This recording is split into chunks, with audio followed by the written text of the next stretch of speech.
பின்னது உலகம் அதனால் உழந்தும் உழவே தலை.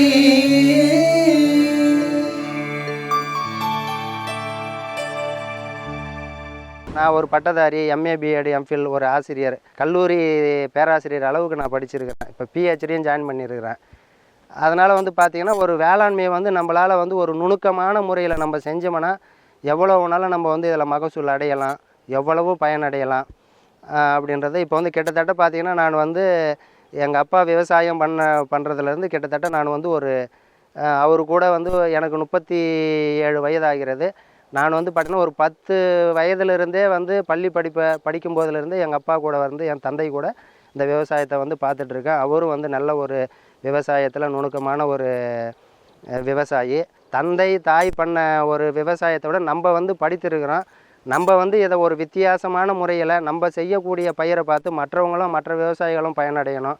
நம்ம ஒரு முன்னுதாரணமாக இருக்கணும் அப்படின்ட்டு தான் பல வருடங்களாக பந்தல் பயிர் செய்யணும் அப்படின்னு நினச்சேன். பந்தல் சாகுபடியில் வந்து பார்த்திங்கன்னா சுரக்காவும் புடலையும் வந்து சாகுபடி பண்ணியிருக்கேன். இப்போ இந்த சாகுபடி பார்த்திங்கன்னா வந்து எல்லா விவசாயிகளும் வந்து செய்கிறாங்க. ஆனால் இதில் வந்து சிறப்பாக செய்யக்கூடிய விவசாயிகள், நுணுக்கமாக செய்யக்கூடிய விவசாயிகளும் இருக்கிறாங்க. சொட்டு நீரில் வந்து நான் வந்து இந்த புடலையும் சுரக்காயை வந்து நான் சாகுபடி பண்ணியிருக்கேன்.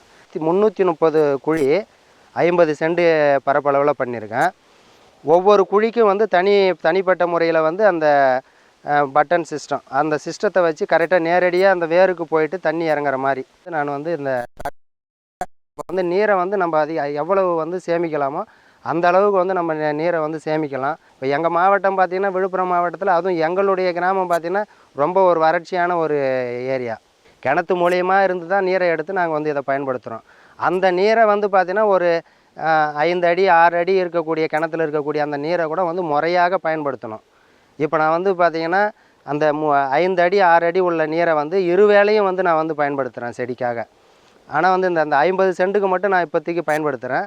அந்த தண்ணி வந்து கிணற்றுலேருந்து இந்த சொட்டு நீருக்கு வரக்கூடியது. அதிலே பார்த்திங்கன்னா நான் வந்து ஒரு கேட்டு வால்வுனா மறுபடியும் ரிட்டன் வந்து இப்போ 100% ஒரு 40% தண்ணி வந்து மறுபடியும் கிணத்துலே போய் ஊற்றுற அளவுக்கு தண்ணியை வச்சுட்டு, அந்த தண்ணி 1 ஹவர் ஓடக்கூடிய மோட்ரு வந்து பார்த்திங்கன்னா இப்போ நான் இந்த தண்ணியை வந்து 5 அடி தண்ணியை வந்து பார்த்திங்கன்னா கிட்டத்தட்ட வந்து 3 மணி நேரம் நான் ஓட்டுறேன். அதுக்கு 3 மணி நேரம் 2.5 மணி நேரம்.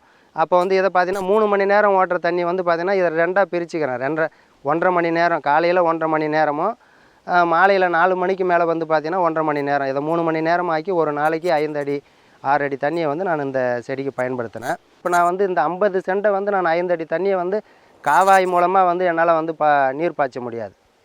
இப்போ 330 குழிக்கு நான் வந்து காவா வழியாக நீர் பாய்ச்சினேன்னா 330 குழியில் வந்து பார்த்திங்கன்னா ஒரு கிட்டத்தட்ட ஒரு 100 குழியை தான் நான் வந்து தண்ணி பாய்ச்சேன்னா பாச முடியும் என்னால். அதே போல் பார்த்திங்கன்னா இந்த உரங்கள் இருக்கிறதெல்லாம் பார்த்திங்கன்னா வந்து முறையாக வந்து பார்த்திங்கன்னா இயற்கையை தான் நான் வந்து முதல்ல ஃபாலோ பண்ணுறேன். இயற்கைனா வந்து கோழியினுடைய அந்த கழிவுகள், அப்புறம் பார்த்திங்கன்னா இந்த மாட்டினுடைய சாணம், இதை தான் வந்து முறையாக வந்து கொடுக்க தான் வந்து அதனுடைய பூமியும் வந்து அந்த உள்ளே இருக்கக்கூடிய அந்த புழுக்கள், அந்த மண்புழுக்கள் கூட எந்த ஒரு பாதிப்பும் அடையாது. இப்போ மண்புழுக்களே வந்து அந்த இயற்கை இந்த சாணத்தையும் வந்து உட்கொள்ளும். அதனால் எந்த ஒரு பாதிப்புமே வந்து இந்த பூமிக்கும் வந்து பாதிப்பு வராது. அதிக வந்து ரசாயனத்தை வந்து நான் வந்து இந்த இன்னை வரையிலும் நான் வந்து அதிகப்படியாக நான் கொடுக்கல. இப்போ நம்ம வாழக்கூடிய ஜெனரேஷனில் வந்து பார்த்தா மனிதர்களுக்கும் வந்து ரொம்ப பாதிப்பை ஏற்படுத்தக்கூடியது ஒரு ரசாயன மருந்து இன்றைக்கி நான் அடிக்கிறேன்னா அதனுடைய ஒர்த்து வந்து பார்த்திங்கன்னா 15 நாள் 18 நாள் 20 நாள் வரலும் கூட இருக்கலாம். ஒரு வைரஸ் நோயின்னு சொல்கிறோம், மிக கட்டுப்படுத்த முடியாத ஒரு மஞ்சள், அது வைரஸ்னால் மஞ்சள் இலைகள் வந்து பார்த்திங்கன்னா மஞ்சளாக பழுத்துரும். இப்போ அந்த இலைகளை கட்டுப்படுத்தக்கூடிய வந்து ஒரு நோயை நம்ம வந்து சீக்கிரமாக குணப்படுத்தணும் அப்படின்றதுக்காக இந்த மருந்தை வந்து நம்ம வந்து தெளிக்கிறோம். அப்போ வந்து அந்த மருந்து வந்து பார்த்திங்கன்னா இலைகளை கட்டுப்படுத்தும், அந்த புழுக்களையும் கட்டுப்படுத்தும். அந்த காய்களை வந்து நம்ம வந்து உட்கொள்ளும் போது அது நம்மளுக்கும் வந்து அதனுடைய பாதிப்புகள் வந்து நேரிடும். அதனால் வந்து இயற்கை முறையில் வந்து நம்ம இதை ஃபாலோ பண்ணுறதுனால மண்ணும் வந்து நல்ல பயனடையும். அதை வாங்கி நம்ம உண்ணக்கூடிய நம்ம மனிதர்களும் வந்து நல்ல பயனடைவாங்க. பந்தல் வந்து அமைக்கிறதுக்கு முன்னே வந்து நம்ம நல்லா வந்து மண்ணை வந்து நல்லா இயற்கையான முறையில் வந்து உழணுங்க. 5 பாட்டு கலப்பையால் உழுதுனோம்னா உள்ளே இருக்கக்கூடிய மண் வந்து மேலே வந்துடும். அந்த மண் வந்து நல்ல முறையில் கலக்கும்.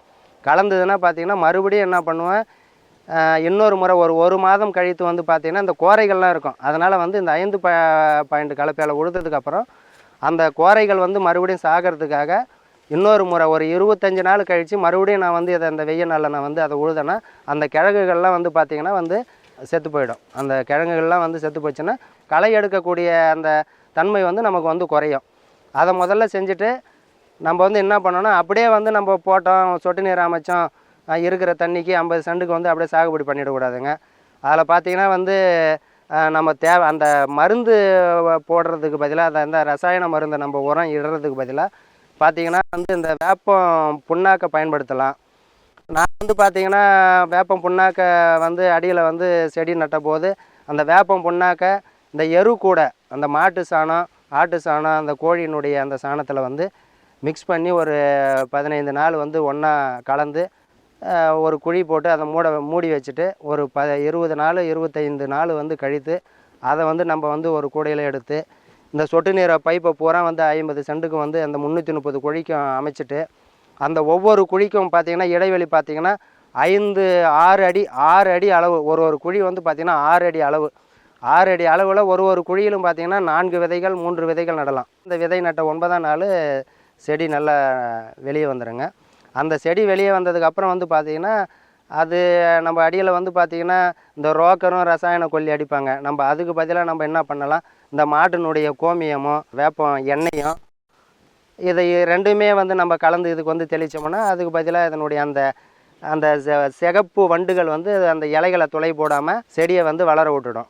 ஒரு 15ஆம் நாள் பார்த்திங்கன்னா வேர்க்கடலினுடைய அந்த புண்ணாக்கு தண்ணி இருக்குது இல்லைங்களா, அதை வந்து ஒரு 4 நாள் ஊற வச்சு தண்ணியில் ஊற வச்சு அந்த புண்ணாக்கினுடைய தண்ணியை வந்து ஒவ்வொரு செடிக்கும் ஒவ்வொரு குழிக்கும் நானே வந்து பார்த்திங்கன்னா அந்த 330 குழிக்கும் வந்து முதல்ல அந்த மோட்டரை தண்ணியை கிளப்பி விட்டுட்டு அந்த குழியில் வந்து நான் ஒவ்வொரு லிட்டர் அளவில் 1 லிட்டர் அளவில் வந்து அளவு வச்சு மணிலா புண்ணாக்கை வந்து ஊற்றிடுவேன். அது ஊற்றினீங்கன்னா இன்னும் வந்து அந்த கருப்பு தன்மையும் அதனுடைய செடியினுடைய வீரியம் கொடி சீக்கிரமாக வெயில் நாளுன்றதுனால அது சீக்கிரமாக வந்து கொடி மேலே ஓட ஆரம்பிக்கும்.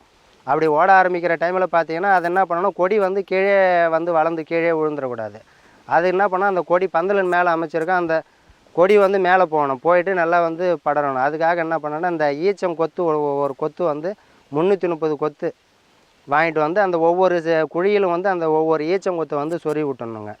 சொறி விட்டுட்டு அந்த ஈச்சங்கொத்தை சொறி விட்டுட்டா அது அப்படியே சாஞ்சிரும். அதுக்கு மேலே ஒரு சணலோ இல்லை ஏதாவது ஒரு நாடாவோ போட்டு மேலே கட்டி விட்டுட்டோம்னா அது அந்த கொடி வந்து கரெக்டாக பார்த்திங்கன்னா ஒரு 30 நாளில் மேலே போயிட்டு பிடிச்சிருங்க. 30-35 நாளில் வந்து கொடி படர ஆரம்பிச்சிடும். படர ஆரம்பித்து மேலே வந்து பூ வைக்க ஆரம்பிச்சிடும். நம்ம வந்து கீழே அந்த செடியிலேருந்து பார்த்திங்கன்னா அந்த மேலே பந்தலை அந்த மேலே பிடிக்கிற வரலும் பார்த்திங்கன்னா அந்த தழைகள்லாம் அதிகமாக இருக்கும். அதிகப்படியாக அந்த கீழே இருந்து மேலே பார்த்திங்கன்னா அந்த தழைகள் அதிகமாக இருக்கும். அந்த தழைகளை ஒவ்வொரு இலையாக வந்து நம்ம கட் பண்ணி விட்டுட்டோம்னா சைடு கிளைகளையும் கட் பண்ணி விடணும், அந்த இலைகளையும் கட் பண்ணி விட்டோம்னா அதனுடைய வீரியம் கீழேயே படராமல் மேலே போயிட்டு அதனுடைய தளிர்கள் வந்து அதிகமாக விட ஆரம்பிச்சிடும். அந்த செடிகள் படர்ந்து அந்த பூ எடுக்கிற ஸ்டேஜில் வந்து நான் பார்த்திங்கன்னா வேளாண் அந்த மீட்டிங்காக போனேன். சாகுபடிக்கான வந்து அந்த எண்ணெய் தெளிப்பு முறைக்கு வந்து இந்த புடலைக்கு வந்து ஒரு தகவல் ஒன்று சொன்னாங்க. அதில் பார்த்திங்கன்னா அந்த யூமிக் அமிலம், அந்த யூமிக் அமிலத்தை வந்து கொடி வந்து படர்ந்த ஸ்டேஜில் வந்து பார்த்திங்கன்னா அந்த பூக்கள் காய்கள் வந்து உதிராமல் இருக்கிறதுக்கு இந்த யூமிக் அமிலத்தை வந்து தெளிக்கலாம் அப்படின்னு சொல்லிட்டாங்க. அப்படி தெளிக்கணும் அப்படின்னு சொல்லும்போது பார்த்திங்கன்னா இப்போ நான் வந்து பார்த்திங்கன்னா ஒரு 50 சென்ட்டுக்கு வந்து பார்த்திங்கன்னா நான் வந்து ஒரு 5 லிட்டரு மொத்த கொள்ளளவாக நான் வந்து வாங்கிட்டு வந்து வச்சுட்டேன். அது எப்போ வேணாலும் பயன்படுத்தலாம். இது வந்து இயற்கை தான், அது வந்து கெமிக்கல் இல்லை. ஒரு டேங்குக்கு வந்து பவர் மிஷினில் வந்து 150 ml போட்டு 10 லிட்டர் தண்ணியை பயன்படுத்திக்கலாம், 8 லிட்டர் தண்ணி பயன்படுத்திக்கலாம். இதே வந்து பார்த்திங்கன்னா நம்ம அந்த கை ஸ்ப்ரேயரால் நம்ம தெளிக்கணும்னா 12 லிட்டர் தண்ணிக்கு வந்து பார்த்திங்கன்னா 150 160 கூட ஒரு 10 ml கூட சேர்த்து 160 போட்டுக்கலாம், 100 போட்டுக்கலாம், ஒன்றும் தப்பு இல்லை. அது வந்து பார்த்திங்கன்னா இதை வந்து காலையில் வந்து பார்த்திங்கன்னா இந்த காற்று அதிகமாக வீசக்கூடிய தன்மையில் அடித்தோம்னா அது வந்து போயிட்டு மேலே செடி மேலே வந்து தெளிக்காதுங்க.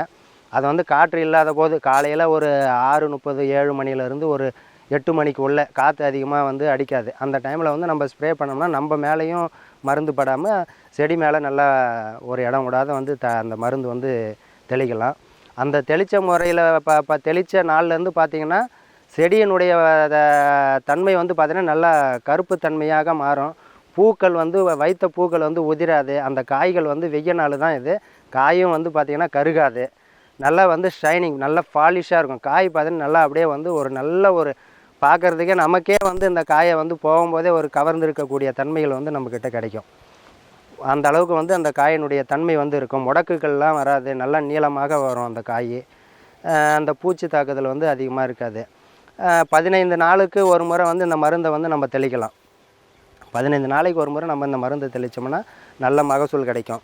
அதே போல் நான் இந்த அடியில் விட்ருக்க அந்த அந்த மாட்டினுடைய சாணங்கள்லாம் பார்த்திங்கன்னா ஒரு 30 நாளுக்கு இப்போ அந்த செடி பறந்த மேலே படர்ந்த ஒரு 10 நாளுக்கு முன்னாடி தான் வந்து அது மேலே வந்து நான் வந்து அந்த செடிக்கு அந்த அடியில் வந்து கொட்டி வச்சுருக்கேன். அது ஈரப்பதமும் காக்கும். அதனுடைய சத்துக்களும் வந்து பார்த்திங்கன்னா அந்த கீழே அந்த தண்ணி ஊற ஊற நம்ம நீர் பாய்ச்ச அதனுடைய சத்துக்கள் வந்து கீழே செடிக்கு வந்து வேர் மூலியமாக போயிட்டு நல்லா வந்து மகசூல் கிடைக்குங்க.